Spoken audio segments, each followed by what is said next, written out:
Good morning. Happy Saturday. Welcome into Let's Bet It. Lauren Barr here with Jared Smith. Jared, we got the Final Four today.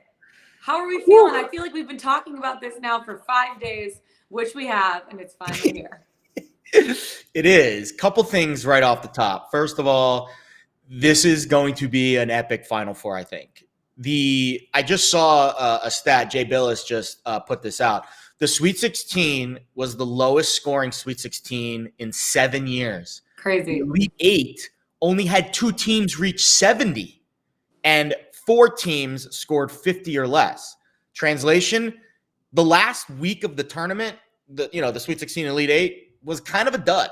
It was kind of a dud, and I think we're going to get much more quality play tonight. I think the first game is going to be more of a defensive grinder, and then I think the second game is going to be a true gem. So I'm stoked. We'll have Jim Root on a little bit to break it all down, but it is a very exciting Final Four. Quality over quantity tonight. That's all what we're doing on the show today, too, because we have some quality NHL and NBA picks, and then we're going to get right into the Final Four with Jim Root. So let's get right into it. Let's bet it. NHL, Jared, I know you couldn't go a show without taking it to the ice for at least one pick. Who you got tonight? Yeah, our producer Jack trying to play April Fools with us a day late and not put NHL in the show because we have so much basketball, which I understand. We have a lot of basketball to talk about today. Yeah. But don't worry, guys. I slid a little hockey in there for you at the last minute. So never fear.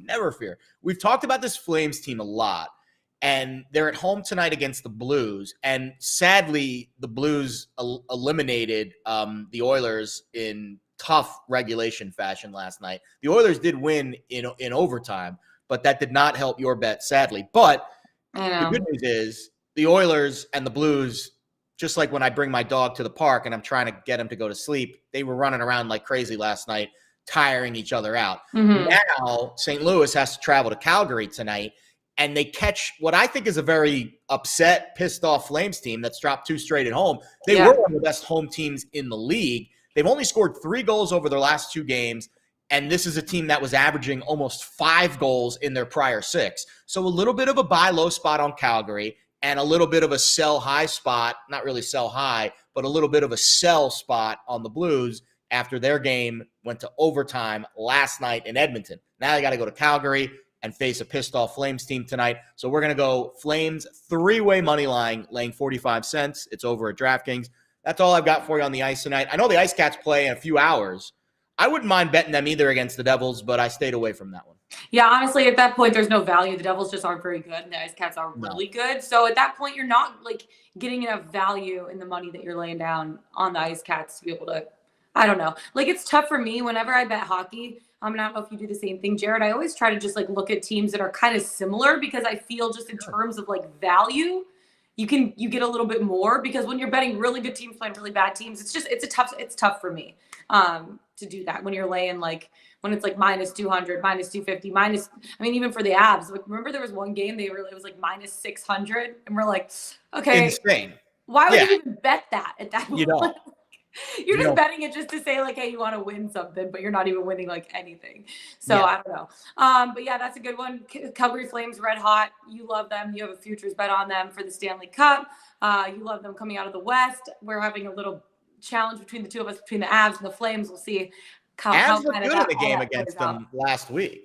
Yeah. I remember I was on the Flames in that one, and they lost. So that will be a very good series. It is. It really I is. hope we get it. It looks like Calgary is going to be the 2, and Colorado will be the 1 in the West. I don't know. They don't even do it that way anymore. They do it. It's split now in the divisions, right? But I think the first place. Yeah, it's they crossed. They crossed. They're both going to be the first place teams in their respective divisions, which means they won't play each other until the conference finals, which is what we want. Absolutely. That's what I want. Calgary, Rado, conference final. Let's roll. Speaking of a team that's probably not going to make it to the conference finals, the Lakers. Let's move on over to NBA because even though LeBron and AD both combined for 61 points and 20 rebounds yesterday against the Pelicans, it still wasn't enough. And they're now 2-10 or 2-8 in their last 10 games, and they're out of the play-in picture at this point. Yeah, McCollum went nuts, 32, 7 and 4. Valanciunas had 12 boards. Ingram had 29, 8 and 7. I mean, yeah, sure. LeBron and AD played well. Nobody else did anything. The rest of the team, so they scored 111 points. LeBron and AD at 61. The rest of the team scored 50 points. As I do my that ain't good. Last no, time I checked, that ain't good. Not when there's 9 other guys that are playing or 8 other guys that are playing for this team. So, wait, no, you said 9, and I'm like, what are they having an 11-man rotation? no, that's a 9-man rotation. So they had 7 other guys score 50 points combined. Yeah, and Westbrook fouled out. I mean, to me, Russell Westbrook. Listen, and this is the question we were talking about pre-show, and I'll pose it to you because you didn't get a chance to chime in. This team that is filled with veterans and that knows in their heart of hearts that they're not filled with all-stars, not just veterans, all-stars. Sure. Is it more embarrassing to miss the playoffs and the top 10 entirely, or is it more embarrassing to make the playing game and get blasted in the 7-10 game? Like, what's more embarrassing to you? I honestly think being blasted in the 7-10 game is a little bit more embarrassing. I would honestly say, they'd be playing 9. If they're 10, they'd be playing the 9 seed. And then if they won that, then they'd be playing the 7 seed. But still, I think it would be more embarrassing, honestly, to get crushed in a play-in game. If you're out, you're just like, yep, we chalk this season up as an L. Take the L, hand it out, or this way, take the L, hand it out. That's it, But here's my question. These are veterans that want their money. Do you get a bonus for making the They top? make enough money. They make enough money. But still, if you were going to be like, hey, listen, here's an extra $100,000 because you made the play-in game, I would take it and then get my ass. I mean, yeah, I would too. If someone's like, hey, here's an extra $100,000. That's still $100,000 laying on the floor, and not a $100,000 candy bar, like a real $100,000. Oh my God. Although I do love a $100,000 candy bar too. Very underrated candy bar. We'll get Jim Root's thoughts about the candy situation. Yeah. Really quick, I do want to cap my Heat Bulls game. Oh yeah, you got a pick tonight. Yeah, I do. I've been pretty good on my picks. The other day I had the Celtics, then I had the Pistons, and they won the other day, even though they were getting 10.5. Now I'm going Heat Bulls. I like the Heat laying 2 in this spot. Like the Bulls at this point, they were sitting at number 1 in the East for a little while. Now they're at number 5, and they're at this point in a little bit of danger of having to play in the play-in tournament if they don't add some more W's to their repertoire. They have 5 games left. They probably need 3 W's to stay in the top 6 at this point. And Chicago was winless against Miami this season. Miami's gone 3-0 against them. Lonzo Ball still out for the Bulls. Zach LaVine is probable. I don't think he's going to miss a game like tonight, but he's probably not going to be at 100%. Miami hasn't played in 2 days, and they've been really, really good this season when they've gotten rest. They're 11-2 after a 2-day break this season. That's good. The Bulls are 4-6 in their last 10 games. And Miami has absolutely had their number this season. They're 7-1 against the Bulls over the last 2 seasons. The Heat are 8-1-1 against the spread in their last 10 road games. And the total has gone under in 11 of Chicago's last 14 games. So I don't think that Chicago's going to get their offense going. I think not having Lonzo is going to be an issue for them. I think Miami knows how to win. They're number 1 in the East right now. They are rolling. And I just think even though they're playing at home, Chicago, they're just not going to have enough firepower to be able to get them through. They're not going to be able to score enough offensively. And then defensively, I think the Heat are just too good on the offensive side. They're going to be able to take advantage. So give me Miami with the season sweep tonight, baby. Laying 2, lock it in. I'm looking forward to it. I like it because Miami's going for that 1 seed. Milwaukee lost last night. There's only 4 games left. Miami's 49-28. That's 77. So it's actually 5 games left. Milwaukee's 48-29. So a full game up. And Milwaukee got blasted last night by the Clippers. Absolutely blasted. The Heat need this game. They want that 1 seed. Yeah. That's a good spot. It's going to be interesting to see how everything plays out in the East, because that's really where you tossing the chips up, kind of letting them fall where they may at this point. 5 games left. It's going to be really interesting these next 8, 9, 10 days, the rest of the season, to see kind of how things play out. Speaking of how things play out, let's get into the Final Four, bringing our good friend Jim Root to break it all down. We got two massive games going on tonight. Jim Root, are you about to plant your seeds of knowledge? How are you doing today? I'm good. I'm settling in here. We've got a media pickup game after this, so I'm starting to stretch. Really? Oh my God! I'm limbering up down here in New Orleans. I apologize if you get a little. Do we have video evidence of this? I need highlights. Yes. I want to be able to break these highlights down later. I'm going to be very selective about what gets out there, Jared. Are you about to go off today? Like, are you just going to tear it up? It's been a little too long since I've played for me to promise such a performance. So hopefully it's just not injury related. That's all I care Good about. story about Jim. When we were in Vegas, he was telling me about his high school athlete days, and he was telling me about how he was the strong safety or free safety. Which safety position? We only played one safety, so only one safety in high school. But Jim was so good at dissecting other teams' playbooks that he was the one that would literally call out what the team was running on offense as the safety. I was how smart Jim is. The closest equivalent of a nerd that a football player could be. That's nerd. Well, you know what? That's translated to his professional life because he's really good at capping and seeing how these teams are going to play these games too. So you know what? What happens at a young age just carries on into adulthood, Jim. I'm really excited to see some of these highlights from your media game later today on Twitter. Speaking of other highlights that we're excited to watch, Kansas taking on Villanova tonight. Spread 4.5. How are you feeling about this game? I continue to lean to the dog here. I think Villanova is getting a little bit counted out because of the Justin Moore injury, which I get it. He's very important. They're only down to like 5 guys in their primary rotation, but they're going to control the tempo. I think KU is not going to be very comfortable playing that half-court kind of game. And in the Miami game where Kansas really ran away in the second half, it was mostly because they got out and ran. They got in transition. They forced turnovers. And these are things that Villanova does not let you do. They slow you down. They're not going to spark your offensive attack by handing you the ball. They're one of the most sure-handed teams in the country, even without Justin Moore. So I think it's slow. I love the under here, first half and full game. I'm leaning towards the dog. Jared, out in Vegas, the South Point hit 5 for like 45 minutes. I was able to get it. It immediately got that back down to 4.5. So I'm sitting on that 5, and I think that's probably where I'm going to stay for the side. I think the Wildcats hang around. I was listening, Jared, to Bill Self talk in his media press conference. I know they played it this morning on SportsCenter too, but he said, and I've kind of been saying this because I like Kansas laying the points in this spot, and I'm like, the Big 12 kind of got Kansas ready for this game. But Bill Self said, we haven't played a team that has prepared us for Villanova. We haven't played a team like Villanova this season. So I know you're leaning Villanova in this spot. How do you feel about it?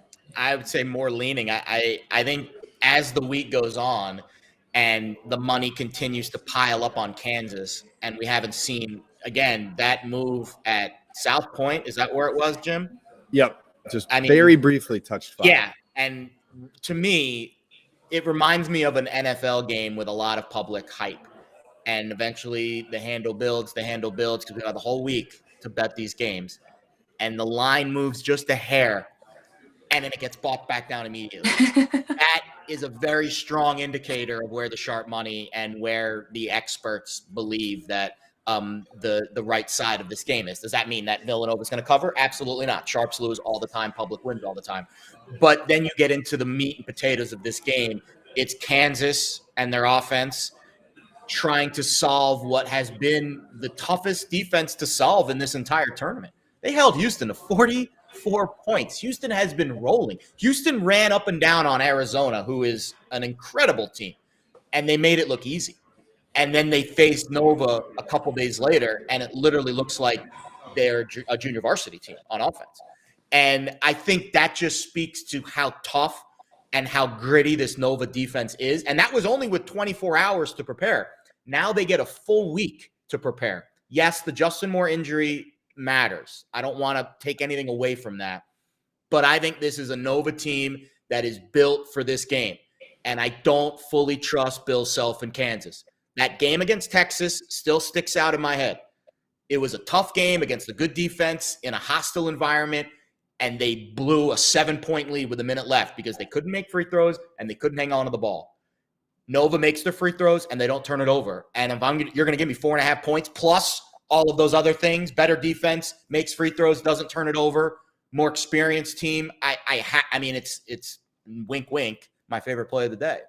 Yeah. I mean, in this spot, I know you talked about their defense, and their defense, not taking anything away from them. They're phenomenal. I know they held the Cougars of 1 of 20 from 3. But at the same time, like when you're holding a team to 120 from 3, half of that, maybe a little bit more than half, is because of the defense. But I think also the other half is just shots aren't falling. So yeah, they held them to, what was it, 40 something points again. But at the same time, like I think it was a little bit of both, a little bit of Villanova's defense, but also the fact that Houston just couldn't get shots to fall. They didn't really have any luck in that game. So I know I'm leaning Kansas. I'm with the public. Like, call me a Cheerio. You know, I know you guys are both blue. You guys are both blue Fruit Loops. You guys are both blue Fruit Loops and a bowl of Cheerios. No, not Cheerio. Square. I'm square. Okay. Wins. Jim, that was more of a rectangle, to be honest with you. I think you need to work on the geometry a little bit, but you know, it's okay. Like you're the smart guy at the show, Jim. Come on. You know, rhombus, parallelogram. Yeah, it's four-sided and they're equal. That's all I'm saying. He goes, this. I'm like, yeah, that's 1,000% a rectangle. That is definitely not okay. Yeah. I know that Nova is more than one guy, but they're not a deep team. And I think that Justin Moore is going to be a more significant thing for this game than what you guys have both said. They're running, 6 guys now for 40 minutes? Their rotation is... Well, they'll have Archie Diacono as the 7th. That's not good for the record. I know. That's not good for the record. And Jared, I know you were saying yesterday that one of the biggest things, too, is the TV timeouts are a little bit longer. They're going to have a little more time. You're still running around and busting your ass for 40 minutes. That's tough, even regardless of if you get an extra 30 seconds, 45 seconds, a minute at a TV timeout. Why hasn't this line moved more than a point? Yeah. Like that. For me... If it's that much of a significant factor that Justin Moore being out matters that much, why hasn't the line moved more in Kansas? That's true. That is true. That is true. For me, though, the Jayhawks are just a rebounding machine. They're great at defending the 3. They have handled Providence 3-point shooting, and you saw what they did to Creighton on the glass. So I think they should be able to crank up their defense. They're going to make Nova work on the inside. And I think, to be fair, they didn't cover either of those games against Providence or Creighton. But I think they're going to win this game, and I think they're going to cover. I really do. But I'm just saying, you're making points that they handled Creighton and Providence. Providence and Creighton both covered those games. I don't know. I still feel good about it. I'm just presenting the facts to you here. Yeah. And if you look at I know Nova's really good at the line. I think Kansas can be able to match the best in the country. I think it's gonna be a grinding game. It's not gonna be a pretty game. I think it's gonna come down to the final few minutes, but I really do think that Kansas is gonna pull it out enough to be able to cover the spread in this one, win it, take it to the national championship on Monday. We'll see how it works. I hope you're right, because then I'll win the Pickswise bracket pool. Call me a rectangle, but I'm sticking. Well, Jared, the one thing you and I have been against the market on a lot this week is the total. Like, yes, we are very in on the under. We think Villanova is going to try to control the tempo, keep it slow, like sub 60 possessions. I think is going to be their goal, and yet it's ticked up a little, 134 briefly this week, and we feel strongly about it. But apparently, a lot of people disagree with us. It's coming down a little bit today. Okay. I did notice across the board right now when went from 133.5 to 133. There are no more 134s. Caesars pulled back. DraftKings pulled back. Wynn pulled back. Circa's at 132.5. MGM's at 132.5. My guess is it'll settle at 132.5, which is where we've kind of been hovering all week. We both got in 133.5. The first half under was the one that ticked down and has stayed down all week. Yeah. Jim, you and I are seeing eye to eye on this game, no doubt. I think it's Nova in the under. Even if Kansas wins, I think it's a close game. Yep. It's going to be fun. I think the game that a lot of people are really looking forward to, though, is the Duke-North Carolina game. The first time that these two teams have seen each other in the NCAA tournament. It is Coach K's 100th game against UNC. Jim, how are you feeling about this one? Boy, it is. I can't wait to just see the pageantry and the fanfare around this one down here. Yeah. The city's been slowly heating up, and I think we're going to crescendo today leading up to this one. But yeah, I think this is going to be an outstanding game. I'm leaning towards Duke, though. I just think they're better, or their best is better than whatever Carolina can throw out there. Carolina kind of has the same issues that Villanova does in terms of depth. They are like very strict to their top 5 guys, and this one's not going to be slowed down. UNC's not going to try to slow this down. They're going to play a track meet. The last game of the season at Cameron was a 75 possession game, and I think that's why you're starting to see the over tick up a little bit today. But I think Duke, with a higher possession game, has a few more possessions for their talent gap to bear out. Obviously, North Carolina, super talented. great guards. They've all been playing extremely well lately, especially over the last month or so. But I just think Duke, with basically 5 first-round picks, a couple lottery picks on this roster, their ceiling is so high, and I think we've been seeing it lately. And I think we see it again today, Jared. I think they're able to cover this -4. I'd be on the Blue Devils here. I agree.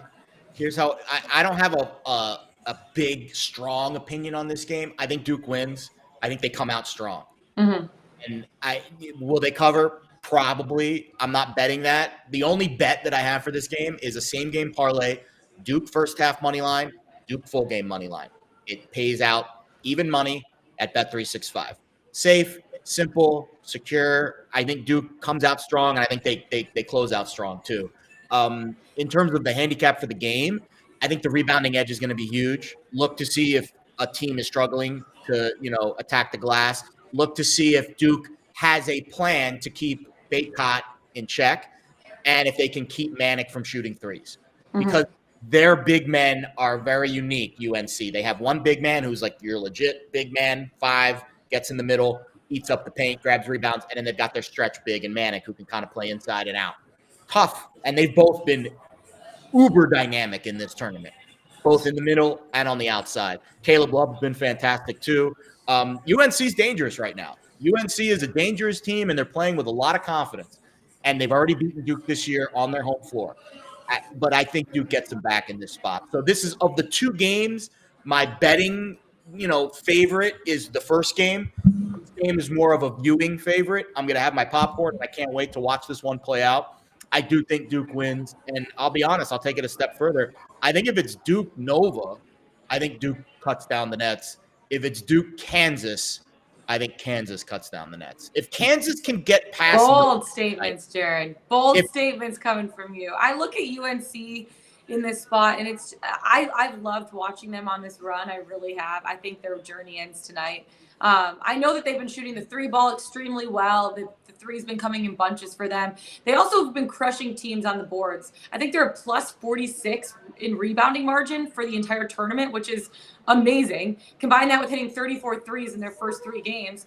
The offense is clicking right now, but then you look at Duke. They're trying to keep the career of their head coach alive. They're just as good on the boards, in my opinion, and they're just as good at moving the ball around. They play with a ton of confidence after going on a roll. And yeah, their defense hasn't been great. I know their numbers are bad, but at the same time, I thought they were going to be the defense was going to be even more of a liability. I think this is going to be an extremely high scoring game. Both teams have a high octane offense, basically. And I like how the Blue Devils have been kind of solid at getting to the free throw line as well. They're doing a decent job from outside moving the ball. They're good inside. They're scoring pretty easily. And they're shooting an unreal 55% from the field during the tournament, which last time I checked, that's okay. That's pretty good. So I was looking at some stats, Jared. I know I said this to you yesterday, but when Duke has hit 50% or more of their shots in 18 games, Duke has hit 50% or more of their shots in 18 games, including each of the last 4, 8 of the last 12. Now, UNC 0-6 right now when allowing teams to make 51% or more from the field. They're 10-9 when teams are making 44% or more. And they're 18-0, UNC is, when limiting teams to under 44% from the field. Well, Duke has been held under 44% just 6 times all season, the entire season. So I think this is going to come down to UNC's defense stepping up, trying to shut down Duke's offense. I don't think it's going to happen, though, and I like Duke laying the 4 points in this game. They're going to end up going to the national championship game. They're keeping Coach K's dream of winning another national championship alive, and it's crazy. Either Coach K is going to retire tonight or he's going to retire Monday, but he's retiring within the next 3 days, and it's just really, really crazy. But I think this Duke team has a little bit more to play for in this spot, too, with their head coach. So I like them laying the points. Let's go, boys. Yeah, I should be clear, too. I like Duke first half. Even the game they lost, they won the first half by 2. I think they come out pretty angry, a little bit of the revenge motivation angle from having been embarrassed on their home floor. And then also I'm considering, I haven't committed to it yet, the Armando Baycott rebound prop. I believe in the 2 games against Duke this year, he had 7 rebounds and 5 rebounds, and his prop is 13. So he's obviously been rolling in the tournament, but this is much more of a match than the St. Peter's front court that didn't have the size to compete with him, and he put up 20 rebounds. I think it comes back to earth here against Duke. That game was a scrimmage against the Peacocks, even though I love my Peacocks. You know what I mean? It's fine. Let's get into our Pickswise.com 3-star play of the day before we talk about our best bets of the day and wrap it on up. Before we get ready. So what do we got, Jared? Pickswise.com 3-star play of the day. We talked about this Panthers-Devils game. Chadwick Wetzel has a play on it. It starts at 12:35. So you better get a move on, little doggies, if you want to bet this one. You got 2 hours. I will Little doggies. Little doggy. You know, get a move on, little doggies. You never heard that saying before? That's something that my mom said to me when I was young. She also said, this was another one, whenever she had to use the bathroom, she's like, I got to piss like a racehorse. You ever heard that? God. That one I've heard quite a bit. Jim, I've said that one too recently, probably. I could see, actually, the pup's been really good during the show. He's been sleeping. He's going to have to pee like a racehorse after we're done. I will add one prop that I'm on. So my Final Four card, I'll go through it really quick before we get to the best bets. I'm on Nova plus 4.5. We'll talk more about that in a second. I'm on the under in that game, 133.5. I'm on the first half under 62.5. I'm on Eric Dixon over 6.5 rebounds in the Duke game. One play, simple, same game parlay. Duke first half money line, Duke full game money line, even odds, 1 unit there. Spreadsheet's got all the units and all the risk and all that stuff, but I've got a lot in the first game, not a lot in the second game. So that's where I'm at for the Final Four. Yeah. Okay. Let's get into our best bets of the day then. Jim Root, I'll let you go first. Who you got for your best bet? Best bet of the day is that first half under Villanova, Kansas. I got it at 62.5, but I think what's out there, 61.5, is totally fine. I think there's going to be a serious effort from Villanova to slow it down. And I think Kansas is going to take a little bit to figure out how to crack that defense. So even if they do start to run a little bit, I don't think it's till the second half. I think this first half is going to be ugly. We got the potential angle of the shooting lines, the sight lines. I mean, the Superdome is cavernous. It's huge. Yeah. I don't buy into Great that. Word, by the way. Thank you. Appreciate it. I don't buy into that a ton, but I think it's worth mentioning because it could end up playing into it. I know both coaches in the press conference here said they didn't think that would be an issue, and Bill Self said the rims are soft, so be careful of that. But I still think that first half under will be fine because of the tempo. I think it's going to be slow. Okay, Jared, how you feel? Interesting soft rim nugget there. Interesting soft rim nugget. That will be something that I keep a very close eye on. If the first half does go over barely, I might come off of my full game under a little bit. That's a good nugget. See, this is why we have Jim Root on the show. By the way, the chat loves you today, Jim. Brandon Gilden has posted like multiple GOAT love Jim comments. I think that's a 3-man weave chat mobber. Shout out to Brandon. Shout out Brandon Gilden, 3-man weave. Also very interesting, Peter Flanagan, who's also a regular contributor here on the Pickswise chat. Jared aggressively against Kansas to reverse jinx himself a bracket W. Not the worst strategy there, Pete. Not the worst strategy. We'll see how it plays out tonight. Maybe I'm just trying to troll. Bold strategy, Cotton. Yeah, maybe I'm just trying to troll Lauren a little bit because she was pranking us yesterday on April Fool's Day. A little payback, perhaps, for that. Just a little trickster. Over there. I'm taking Nova as my best bet of the day. I also have a 3-star play on the site for the full game under. But now that Jim just told me that the rims are soft in New Orleans, I like that a little bit less. And I like Nova plus 4.5 a little bit more. Listen, we beat this handicap to death over the last 30 minutes. I just think Nova's the tougher team. I think they're built for this moment. Long time to prepare, coaching edge, I think they're better on the glass. I think they're tougher, at least. And I think they're a better free throw shooting team that turns it over less and beats themselves less. Kansas will beat themselves in this game before Nova beats themselves. And when you're playing a Final Four game with all the intensity and all that pomp and circumstance, as we like to say, I prefer the tougher, mentally tougher team.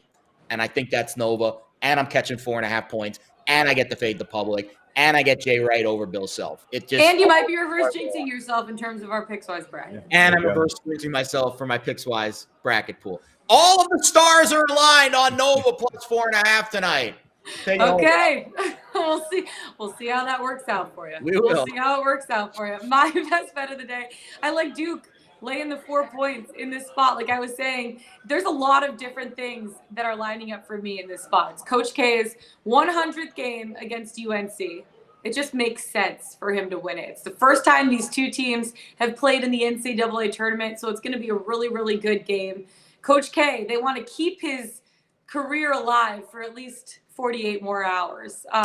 So they're going to have that little extra motivation. They have the extra motivation of losing their last regular season game at home for Coach K's last home game. And then on top of that, Duke, like I was saying, has hit 50% or more of their shots in 18 games. 4 of the last 8. Each of the last 4. 8 of the last 12. So I really like what they've been able to do offensively. This is going to be a fight between 2 heavyweight teams. This game is going to live up to all of the hype that everyone's hyping it up to be. It is going to be lit. I am so excited. Duke is going to be relentless shooting the ball, and with free throws, they're going to get to the line. They're going to shoot 100% from the line. I'm just putting that out there into the world. We'll see how that actually goes. That's aggressive. That's aggressive. The game is going to come down to We're going to go under on that. Minutes. I am ready for every single second of this matchup. Duke, laying the points. Lock it in, baby. Let's go. Love it. Love it. Go Blue Devils. I can't believe I'm saying that, but I'm on the dark side. Duke, Kansas, Monday night. Are we consensus here? I kind of think Duke Nova. Well, yeah, obviously you think – I don't know. I think it's going to be Duke, Kansas. I think it'll be Kansas, even though I'm betting Nova. I just think it's going to be a really close game, so I like getting points. But here's my bold prediction of the night. The UNC Duke game will not be as exciting as the Nova Kansas game. I buy that. Jared, are we getting our first buzzer beater of the tournament? That's what I want. God, I hope so. We've already had 2 buzzer beaters this week in other tournaments. Yep. I mean, it's like, can we get 3 games left, baby, to see a buzzer beater. We'll see what happens. Jim, don't pull a hammy. Go tear it up in your media game. Thanks so much for planting the seeds of knowledge. Thank you so much. And I actually think that game's going to be even more exciting than both of the games that we're going to be watching tonight. So please. I'm taking the under in the media game. Post Hammer the under. The rims don't matter in the media game. We got to hit the rims for them to matter. Yeah, you got to actually hit the rim. You got to hit the backboard, okay? Make sure. Find the glass. Jim, thanks so much. Jared, love having you guys with me on the show Saturday, Final Four. We're heated. We're ready to go. That's it for us today, guys. Follow us on the Pickswise YouTube channel. Go to Pickswise.com. Follow us on Twitter. Jim Root, Jared Smith. I'm Lauren Jabara. Best of luck with your bets. We'll see you guys tomorrow. Let's get it. Let's bet it.